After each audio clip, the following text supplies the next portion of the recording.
അടുത്ത് നമ്മൾ നോക്കാൻ പോകുന്നത് ക്ലയൻറ്റ് സെർവറിൻ്റെ ഒരു ടൈപ്പാണ്, that is stateless or stateful servers അല്ലെങ്കിൽ ക്ലയൻറ്റ് സെർവർ. ആദ്യമേ നമ്മൾ സ്റ്റേറ്റ്ലെസ് സെർവറാണ് നോക്കുന്നത്. സ്റ്റേറ്റ്ലെസ് എന്ന് പറയുമ്പോഴത്തേനും എന്താണ്, ഒരു സ്റ്റേറ്റുമില്ല ഒബ്വിയസ്ലി. പക്ഷേ അവിടെ എന്ന് പറയുന്നത് ഓരോ റിക്വസ്റ്റും, അതായത് എൻ്റെ ക്ലയൻറ്റിൽ നിന്ന് വരുന്ന ഓരോ റിക്വസ്റ്റിനെയും ഇൻഡിപെൻഡൻ്റ് ആയിട്ടാണ് ട്രീറ്റ് ചെയ്യുന്നത്. അതായത് എൻ്റെ മുന്നേ വന്നേക്കുന്ന ഒരു റിക്വസ്റ്റും ലൈക്ക് എൻ്റെ ഈ ഒരു റിക്വസ്റ്റിനെ ബാധിക്കത്തേ ഇല്ല എന്നുള്ളതാണ് സ്റ്റേറ്റ്ലെസ് എന്നുള്ള ഈ വാക്കിൻ്റെ അർത്ഥം. ഇവിടെ നമ്മൾ നോക്കുന്നത് സ്റ്റേറ്റ്ലെസ് സെർവറാണ്. ഓക്കെ, ഇനി ഇതിൽ ഏറ്റവും ബിഗ്ഗസ്റ്റ് അഡ്വാൻറ്റേജ് എന്താണെന്ന് വെച്ച് കഴിഞ്ഞാൽ നമുക്ക് ഡൈനാമിക്കലി മൂവ് ഓൺ ചെയ്യേണ്ട ആവശ്യമില്ല. അതായത് എൻ്റെ പ്രീവിയസ് റിസൾട്ട് എന്തായിരുന്നു, എൻ്റെ പ്രീവിയസ് റിക്വസ്റ്റിൽ നിന്നും എനിക്ക് കിട്ടിയ റിസൾട്ട് എന്താണ് എന്നുള്ള ഒരു രീതിക്കുള്ള ബേർഡൻ ഞാൻ സ്റ്റോർ ചെയ്യേണ്ട ആവശ്യം ഇവിടെ വരുന്നില്ല, റൈറ്റ്? ഇപ്പം എൻ്റെ ഇപ്പോൾ ഉടനെ വരുന്ന റിക്വസ്റ്റിനെ മാത്രം ഞാൻ ചെയ്തേച്ചാൽ മതി. ഇപ്പം ഈ ഒരു റിക്വസ്റ്റ് ഇപ്പം ഇടയിൽ വെച്ചിട്ട് നിന്ന് പോവോ ഫീലായി പോവോ ഉണ്ടെന്നുണ്ടെങ്കിൽ it is no issue, because അതിപ്പോൾ ആ ഒരു റിക്വസ്റ്റ് മാത്രം ഒന്നുകൂടെ ഒന്ന് അയച്ചേച്ചാൽ മതി. അല്ലാതെ ഇത് പണ്ടത്തെ റിക്വസ്റ്റ് അതിൻ്റെ മുന്നത്തെ റിക്വസ്റ്റിന് ഡിപ്പെൻഡ് ചെയ്യാത്തതുകൊണ്ട് തന്നെ ആ ഒരു ഫ്രീഡം ഇവിടെ കിടപ്പുണ്ട്. പക്ഷേ ഇതിലൊരു ഡിസഡ്വാൻറ്റേജ് ഞാൻ പറയട്ടെ. ഇപ്പം ഈ ഒരു റിക്വസ്റ്റ് വേറൊരാളെയും ഡിപ്പെൻഡ് ചെയ്യാത്ത സമയം എനിക്ക് ഈ ഒരു റിക്വസ്റ്റ് മാത്രമേ ഉള്ളൂ, അല്ലേ? ഇപ്പോൾ സെർവറിൻ്റെ ഈ ഒരു റിക്വസ്റ്റ് മാത്രമേ കിട്ടുന്നുള്ളൂ. അപ്പോൾ ഇതെന്താണ്, ഏതാണ്, എന്തിനാണ്, എങ്ങനെയാണ് എന്നുള്ളതൊക്കെ ആ ഒരു റിക്വസ്റ്റിനകത്ത് മെൻഷൻ ചെയ്യണം. അതായത് there should be much more information in each of the request, because there is nothing which is related previous. അതായത് ഇത് സെർവറിന് ഇൻ്റർപ്രറ്റ് ചെയ്യേണ്ടതാണല്ലോ, every time it should be interpreted. അപ്പോൾ അതുകൊണ്ട് തന്നെ information must be ample amount so that the server understands that എന്താണ് ഇവിടെ സംഭവിക്കുന്നത് എന്നുള്ളത്. സ്റ്റേറ്റ്ലെസ് സെർവറിൻ്റെ ഒരു example is the www, that's world wide web. പിന്നെ ഗോഫർ പ്രോട്ടോക്കോളും ഗോഫർ പ്ലസും ഒക്കെ സ്റ്റേറ്റ്ലെസ് സെർവേഴ്സിനെ തന്നെ യൂസ് ചെയ്യുന്നതാണ്, അല്ലെങ്കിൽ they are design to be stateless. പിന്നെ ഇതിലൊരു എക്സെപ്ഷൻ വരുന്നത് നമ്മളുടെ കുക്കീസിൻ്റെ കാര്യത്തിൽ മാത്രമാണ്. ഓക്കെ, നെക്സ്റ്റ് നോക്കാൻ പോകുന്നത് സ്റ്റേറ്റ്ഫുൾ സെർവർ. അപ്പം സ്റ്റേറ്റ്ലെസ് നമ്മൾ നോക്കി. ഇനി സ്റ്റേറ്റ്ഫുൾ എന്ന് പറയുമ്പോഴത്തേനും നിങ്ങൾക്കറിയാം it will be the straight opposite of what is stateless. Stateful എന്ന് പറയുമ്പോൾ എന്താണ്, ദ ക്ലയൻറ്റ് ഡേറ്റ അല്ലെങ്കിൽ ദ സ്റ്റേറ്റ്, ഓക്കെ, അതിനാണ് നമ്മൾ സ്റ്റേറ്റ് എന്ന് ഉദ്ദേശിക്കുന്നത്. ആ information it is maintain on the server on the status of the on going interactions with the client, and the server remembers what the client request previously. അതായത് നമ്മുടെ server എന്താണ് ചോദിച്ചതെന്നുള്ളത് request, ആ ഒരു റിക്വസ്റ്റിൻ്റെ ഡേറ്റ അല്ലെങ്കിൽ അതിൻ്റെ ഫീഡ്ബാക്കോ അതിൻ്റെ ഇൻപുട്ടോ എല്ലാം നമ്മളുടെ ഇപ്പോഴത്തെ സെർവർ സ്റ്റോർ ചെയ്യും, അല്ലെങ്കിൽ ഇപ്പോഴത്തെ റിക്വസ്റ്റ് വരുമ്പോഴത്തേനും സെർവർ സ്റ്റോർ ചെയ്യും.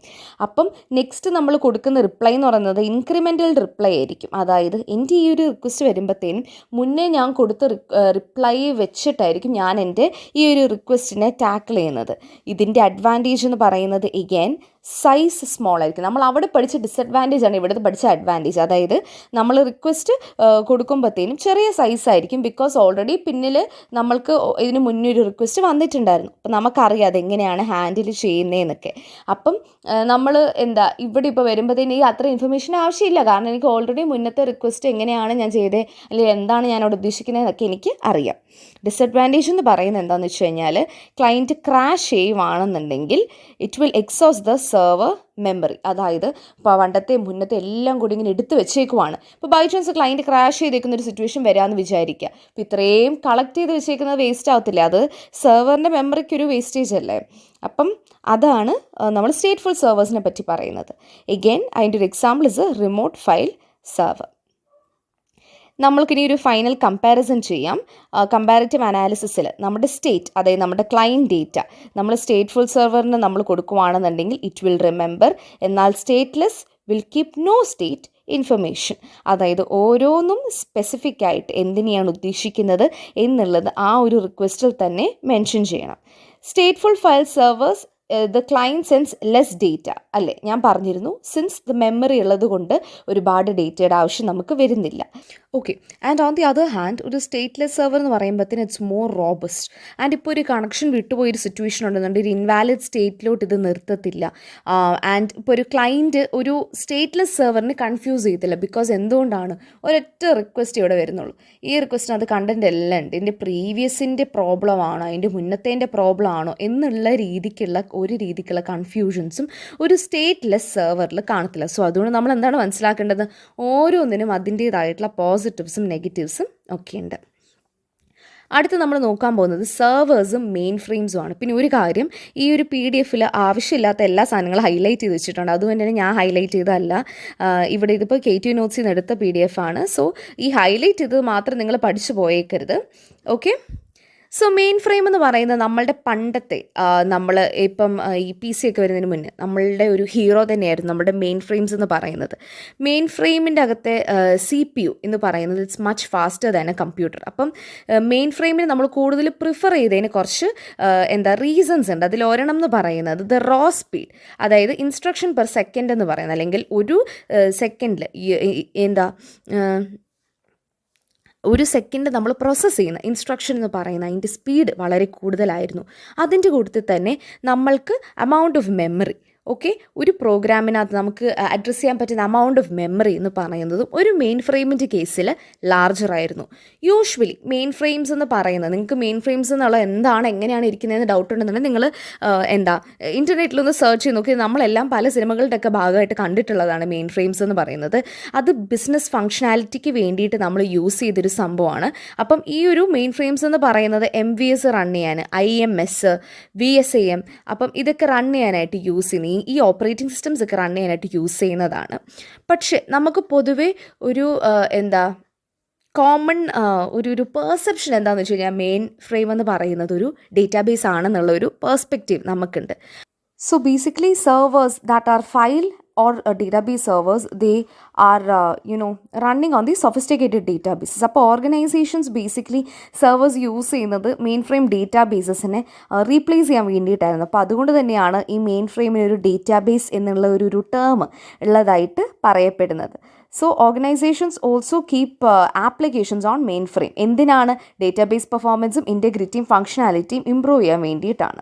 പക്ഷെ എന്നാലും അവർ ഓർഗനൈസേഷനിൽ, ഇപ്പം കോംപ്ലക്സ് ആയിട്ടുള്ള ഓർഗനൈസേഷൻ അല്ലെങ്കിൽ വലിയ വലിയ ഓർഗനൈസേഷൻസിലൊക്കെ നമ്മളുടെ ഈ ഒരു ഡേറ്റേനെ മാനേജ് ചെയ്യാനും അതിനൊരു സെക്യൂരിറ്റിയും ഇൻറ്റഗ്രിറ്റിയും ഒക്കെ കൊടുക്കാൻ നമ്മൾ മെയിൻ ഫ്രെയിംസ് യൂസ് ചെയ്യുന്നുണ്ട്. പക്ഷേ സെർവറിനെ വെച്ച് നമ്മൾ കമ്പയർ ചെയ്യുകയാണെന്നുണ്ടെങ്കിൽ, ഒരു സെർവേഴ്സ് വെച്ച് നമ്മൾ കമ്പയർ ചെയ്യുകയാണെന്നുണ്ടെങ്കിൽ മെയിൻ ഫ്രെയിമിനും സെർവേഴ്സിനും കൂടെ നമ്മൾ നോക്കുമ്പോഴത്തേനും സെർവേഴ്സിനുള്ള ഒരു അഡ്വാൻറ്റേജ് എന്ന് പറയുന്നത് ഈ പ്രോസസ്സിംഗ് പവറാണ്. അതിൻ്റെ കൂട്ടത്തിൽ അവരുടെ ലോ കോസ്റ്റ്. അപ്പം ഒരു മെയിൻ ഫ്രെയിം ഞാൻ യൂസ് ചെയ്യുന്നതിനേക്കാളും എനിക്ക് പ്രോസസ്സിംഗ് പവറും കോസ്റ്റ് ലെസ് ആണെന്നുണ്ടെങ്കിൽ ഒരു ബിസിനസ് എൻവയറമെൻ്റ് ആണ്, ഉറപ്പായിട്ടും അവരവരുടെ ചിലവുകൾ ചുരുക്കാനേ നോക്കത്തുള്ളൂ. അപ്പം ഒരു മെയിൻ ഫ്രെയിം സെർവർ ഒരു കമ്പാരിസൺ വരുമ്പോഴത്തേനും സെർവറിനായിരിക്കും അവിടെ പ്രിഫറൻസ് കൂടുതൽ കിട്ടുന്നത്. പിന്നെ ചില സിറ്റുവേഷൻസിൽ ക്ലയൻറ്റ് സെർവർ നെറ്റ്വർക്കും മെയിൻ ഫ്രെയിമിനെയും കമ്പൈൻ ചെയ്ത് യൂസ് ചെയ്യുന്ന സിറ്റുവേഷൻസ് ഉണ്ടായിട്ടുണ്ട്. അതായത് ചില ഡേറ്റ മെയിൻ ഫ്രെയിം എൻവയറമെൻറ്റിൽ മാത്രമേ നമുക്ക് കാണാനായിട്ട് പറ്റത്തുള്ളൂ. ബിക്കോസ് മെയിൻ ഫ്രെയിമിൻ്റെ ഇപ്പം ചില കോംപ്ലക്സ് ആയിട്ടുള്ള കാര്യങ്ങൾ ഹാൻഡിൽ ചെയ്യാൻ ചിലപ്പോൾ മെയിൻ ഫ്രെയിമിനെ കൊണ്ട് മാത്രമേ പറ്റത്തുള്ളൂ. അപ്പം ചില സിറ്റുവേഷൻസിൽ ക്ലയൻറ്റ് സെർവർ ഇൻഡിവിജ്വലായിട്ട് വർക്ക് ചെയ്യും, മെയിൻ ഫ്രെയിംസ് ഇൻഡിവിജ്വലായിട്ട് വർക്ക് ചെയ്യും. ക്ലയൻറ്റ് സെർവറും മെയിൻ ഫ്രെയിംസിനെയും ഇൻറ്റഗ്രേറ്റ് ചെയ്ത് അല്ലെങ്കിൽ ഹാൻഡ് ഇൻ ഹാൻഡ് കണക്ട് ചെയ്തിട്ട് വർക്ക് ചെയ്യിക്കാനായിട്ടും ശ്രമിക്കാറുണ്ട്. All of these depends on the business needs, right? Ini, how is client server system different from mainframe systems? ഇത് നമുക്ക് usually ചോദിക്കുന്നൊരു question ആണ്. ഞാൻ നേരത്തെ പറഞ്ഞു, ആദ്യത്തെ ഡിഫറൻസ് എന്ന് പറയുന്നത് ഡേറ്റ പ്രോസസ്സിങ്ങിലാണ്. സ്പീഡിൻ്റെ ഉണ്ട്, അതുപോലെ കോസ്റ്റിൻ്റെ ഉണ്ട്, പിന്നെ മെമ്മറിയുടെ ഉണ്ട്, എല്ലാം ഉണ്ട്. The first difference but you will have to state in your exam is the data processing task. അതായത് യൂഷ്വലി മെയിൻ ഫ്രെയിംസ് എന്ന് പറയുന്നത് ഡം ടെർമിനൽസ് ആണ് യൂസ് ചെയ്യുന്നത്. ഡം ടെർമിനൽസ് എന്ന് പറയുന്നത് ജസ്റ്റ് ഡേറ്റ സ്ക്രീൻ ഡിസ്പ്ലേന്, അതായത് ഇപ്പോൾ മോണിറ്ററൊക്കെ നിൽക്കുന്ന പോലെ. അതായത് അവർക്ക് സ്വയമേ ഒന്നും ചെയ്യാനായിട്ടുള്ള ശേഷി ഇവിടെ ഇല്ല, അവർക്ക് ഓട്ടോണമി ഇല്ല, അവർക്ക് സ്വയമേ ചിന്തിക്കാനല്ല സ്വയമേ എന്തെങ്കിലും ചെയ്യാനുള്ള ഒരു കാലിബർ ഇവിടെ ഇല്ല. എന്നാൽ ക്ലയൻറ്റ് സെർവർ എൻവയറമെൻറ്റിൽ അവർ രണ്ടുപേരും ഇൻഡിവിജ്വലി ഓട്ടോണമസ് ആണ്, റൈറ്റ്? അപ്പോൾ ഡേറ്റ പ്രോസസ്സിംഗ് ടാസ്ക് അവർക്ക് കുറച്ചുകൂടി ഈസി ആയിട്ട് ചെയ്യാനായിട്ട് അവിടെ സാധിക്കും. ഇവിടെ ഇനിയിപ്പം മെൻഷൻ ചെയ്യുന്ന പോയിൻറ്റ്സ് ഒക്കെ യൂഷ്വലി മെയിൻ ഫ്രെയിമും ക്ലയൻറ്റ് സെർവറും തമ്മിലുള്ള ഡിഫറൻസ് ആണ്. അപ്പോൾ ക്വസ്റ്റ്യൻ ചോദിക്കുമ്പോഴത്തേനും നിങ്ങൾ ഈ ഒരു പോയിൻറ്റ്സ് എഴുതി വെക്കാനായിട്ട് ശ്രമിക്കുക. മെയിൻ ഫ്രെയിം സിസ്റ്റംസ് എന്ന് പറയുന്നത് അവർ സ്ട്രക്ചേർഡ് ആണ്, അവർ ടൈം കൺസ്യൂമിംഗ് ആണ്, അവർ ആപ്ലിക്കേഷൻ ബാക്ക്ലോഗ്സ് ക്രിയേറ്റ് ചെയ്യും. ബാക്ക്ലോഗ്സ് ഉണ്ടെന്ന് വെച്ച് കഴിഞ്ഞാൽ പ്രോസസ്സിങ് സ്പീഡ് കുറവാണ് അല്ലേ. അപ്പോൾ എനിക്കിപ്പം ഒരു 4 ടാസ്കുകൾ ഇങ്ങനെ വന്നു എന്നുണ്ടെങ്കിൽ ഇപ്പോൾ 1, 2 എന്നൊക്കെ പറഞ്ഞു വരുന്ന സമയം നമ്മുടെ ക്ലയൻറ്റ് സെർവർ മൊത്തം ചെയ്തങ്ങ് തീർക്കും. ഹെൻസ് ആപ്ലിക്കേഷൻ ബാക്ക്ലോഗ്സ് ഇവിടെ മെയിൻ ഫ്രെയിമിൻ്റെ കേസിൽ ഉണ്ടാവും. എന്നാൽ ക്ലയൻറ്റ് സെർവറിൻ്റെ കേസിൽ അവർ റാപ്പിഡ് ആപ്ലിക്കേഷൻ ഡെവലപ്മെൻറ്റും ബെറ്റർ പ്രൊഡക്ടിവിറ്റി ടൂൾസും ഉള്ളതുകൊണ്ട് തന്നെ ഈ സിസ്റ്റംസ് ഫ്ലെക്സിബിൾ ആയിരിക്കും. ഓക്കെ, അപ്പം ആപ്ലിക്കേഷൻ ഡെവലപ്മെൻറ്റിൻ്റെയാണ് നമ്മുടെ second point. After the data processing task ഈ ഡേറ്റ മാനിപ്പുലേഷൻ എന്ന് പറയുമ്പോഴത്തേനും നമ്മൾ കൊടുത്ത ഡേറ്റയെ എഡിറ്റ് ചെയ്യാനോ മോഡിഫൈ ചെയ്യാനോ ഉള്ള കേപ്പബിലിറ്റി മെയിൻ ഫ്രെയിം സിസ്റ്റത്തിൽ കുറവാണ് as compared to the client server systems. System management എന്ന് പറയുന്നത് നമ്മളുടെ മെയിൻ ഫ്രെയിംസിനാണ് ഇൻറ്റഗ്രേറ്റഡ് സിസ്റ്റംസ് ഉള്ളത്. എന്നാൽ ക്ലയൻറ്റ് സെർവറിന് സിസ്റ്റം മാനേജ്മെൻറ്റിന് വളരെ ലെസ് ടൂൾസേ ഉള്ളൂ. അതായത് നമ്മൾ ഈ കമ്പാരിസൺ പറയുമ്പോഴത്തേനും ക്ലയൻറ്റ് സെർവർ എപ്പോഴും പോസിറ്റീവ് സൈഡ് നിൽക്കരുത്. അപ്പം ഇതൊരു നെഗറ്റീവ് ഇതാണ്, ക്ലയൻറ്റ് സെർവറിനുള്ള ഒരു ഡ്രോബാക്കാണ് ഇവിടെ. സിസ്റ്റം മാനേജ്മെൻറ്റിന് കൂടുതൽ ടൂൾസ് അല്ലെങ്കിൽ ഇൻറ്റഗ്രേറ്റഡ് സിസ്റ്റം ഉള്ളത് മെയിൻ ഫ്രെയിമിനാണ്. സെക്യൂരിറ്റി വെച്ചിട്ട് മെയിൻ ഫ്രെയിമിൻ്റെ സെക്യൂരിറ്റി ഹൈലി സെൻട്രലൈസ്ഡ് ആണ്, ക്ലയൻറ്റ് സെർവറിൻ്റെ സിസ്റ്റം ഡീസെൻട്രലൈസ്ഡ് ആണ്. പക്ഷേ ഇത് കഴിഞ്ഞിട്ട് നമ്മൾ താഴെ ക്ലയൻറ്റ് സെർവർ സെൻട്രലൈസ്ഡ് ആണെന്നുള്ളത് പഠിക്കും. അത് വിത്ത് റെസ്പെക്ട് ടു ദ ഡേറ്റയാണ്. ഇവിടെ സെക്യൂരിറ്റി വെച്ചിട്ടാണ് അവരത് പറയുന്നത്.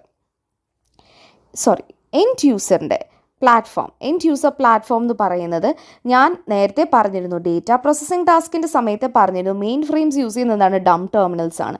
അതായത് ജസ്റ്റ് ഒരു യൂസറിനെ കാണിക്കാൻ മാത്രമായിട്ട് ഒരു മോണിറ്ററിൻ്റെ ഫങ്ഷനാലിറ്റി ഉള്ള പോലെ തന്നെയാണ് ഡം ടെർമിനൽസ് വർക്ക് ഓൺ ചെയ്യുന്നത്. അതായത് നമുക്ക് അധികം അതിൽ പണിയാനായിട്ട് പറ്റത്തില്ല. ഒരു യൂസർ എന്ന നിലയിൽ എനിക്ക് അതിൽ മോഡിഫൈ ചെയ്യാനായിട്ട് പറ്റത്തില്ല.